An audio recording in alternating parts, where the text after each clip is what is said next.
Absolutely delighted to welcome everyone. My name is Rita McGrath, and I'm a professor at Columbia Business School, among many other things, and a dear friend of Alex Osterwalder and his co-author, Yves Pigneur. And today we're here to talk about their new book, The Invincible Company, which launches officially April 14th. But like so many other things that are happening in our world right now, we have no idea when it's actually going to find its way into the world.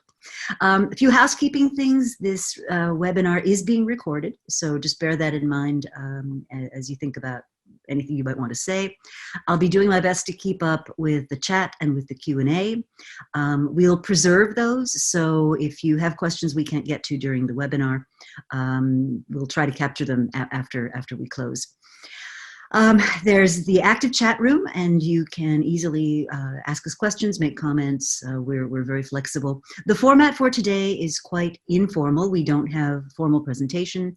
We might have some visual illustrations, a bit of mystery. We'll see about that. So I think that's all we need to do in the way of setup. So the book, The Invincible Company, is one of a series of books that Alex and Yves and their colleagues have been putting together, beginning, of course, with the very famous business model book, which really sort of kicked off this whole motion towards visual books and visual clarity.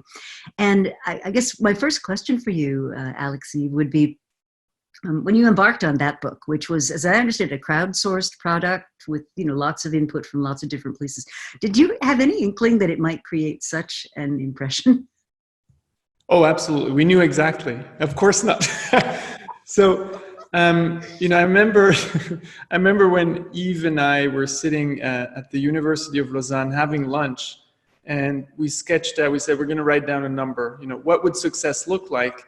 And the number we put down is, we said 50,000 books. And we didn't know back then that even 50,000 books is really, really hard, right? in publishing business books.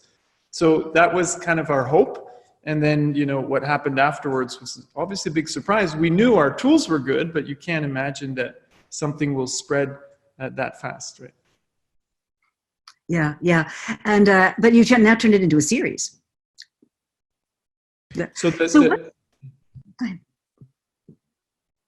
No, because you were talking about this series, and definitely, once we saw the success, we asked ourselves what worked, and it was the visual aspect, the tools aspect, the very practical aspect.